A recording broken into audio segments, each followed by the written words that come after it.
Today we have Christine Geoghegan and Mike Wright from Generations of Promise. Christine, you're the program director, and Mike, you are the secretary of the board as well as a co-founder. Co-founder, that's correct. Tell us a little bit about Generations of Promise. What is this program? Well, the program is a multicultural, urban-suburban leadership program for juniors in high school.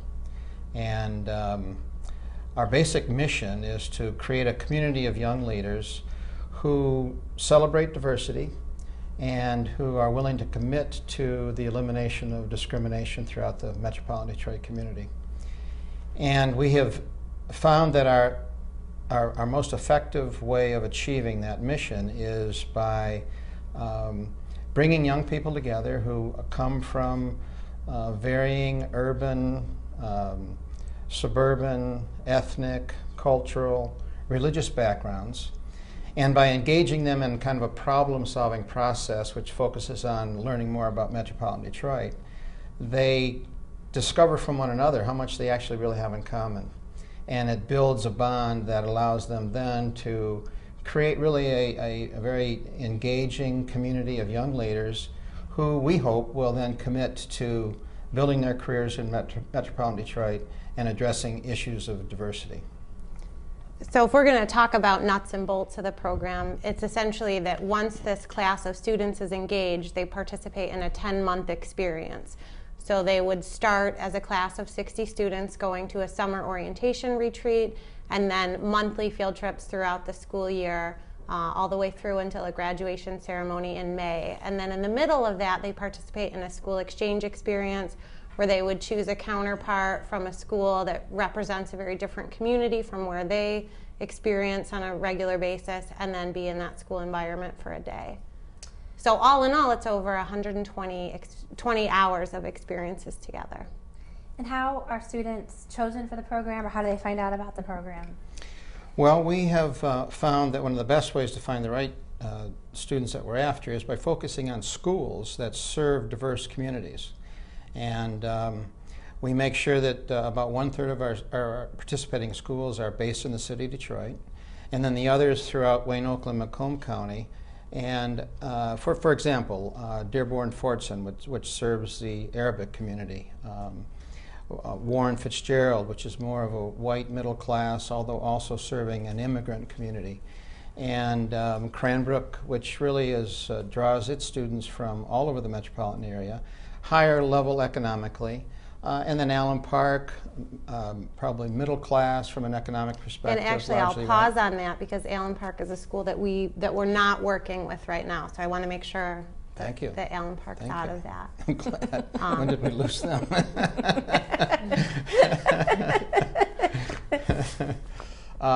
So anyways, picking schools throughout the metropolitan region that serve a distinct demographic, and by virtue of that fact, students then that will bring to bear their particular backgrounds, and creates a very rich pool of young people who then work together over the course of our 9-month program. So in terms of the students actually getting engaged in the program, they have to participate in a formal application process wherein we select 3 to 5 representatives from each of the 17 high school communities that we work with. The challenge is that we recognize that this kind of opportunity should be accessible to students, all students, at all levels in every school in our community, because the reality of our polarization is so significant. Unfortunately, with limited resources, we can't deliver those experiences to that many students.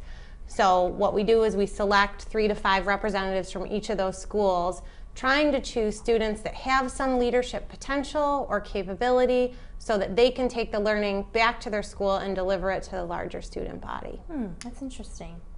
Now, with the right funding, would you grow the capacity of the program, or is it meant to stay where it's at today in terms of what it can serve? No, I would say we'd absolutely grow the capacity of the program. I think there are always questions in what's the right way to grow capacity. In our situation, it's not adding a handful of students every year indefinitely. It would be kind of strategically creating critical masses like this and duplicating them over time at that larger level, because a couple of students every year isn't isn't necessarily the kind of growth that we would imagine being most valuable. And we have found it really important to continue to work with the same schools for as long as we can, because that relationship allows us to generate a synergy within the school population. So the combination of having just 3 to 4 students per school, and the fact that we want to maintain a long-term relationship with that school, makes it difficult to grow just one school at a time. But with the proper degree of funding, clearly we would love to grow the program. So the program's been in existence for 20 years, did you say? That's correct. So do you keep track of your alums? We do. We have over, I think, close to 1,200 alumni that are out there in the community, many of them in leadership positions. Unfortunately, because of our limited infrastructure, we don't have a really close handle on all of our alumni, that there's frequent communication that exchanges back and forth, but we do try to do annual surveying and annual check-ins. And I did a survey in the most recent year, and I heard from a nurse at Children's Hospital who says, I'm the nurse on my floor that everybody comes to when they're working with someone that there's a cultural sensitivity issue that needs to be addressed.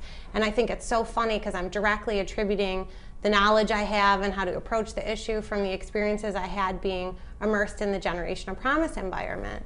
And it's funny because I hear those kind of anecdotes from students time and time again, that the experience really opened them up to learning about other people in a new way. So it's not even like the experience closes the book when it's over and then the students leave with that. It's that it changes the way they think about others and interacting with others, that can be something that proliferates through their leadership for years to come. Our board is really excited that over the past few years, Christine's been working to bring many of our graduates back into the program and assisting and constructing the extra curriculum that the current students are going through. It really is, it's added a whole new level of learning, both from folks who have already gone through it, who can share their own particular experience, also talk in terms of what they're now doing with their future, and then the quality for our current students is greatly enhanced.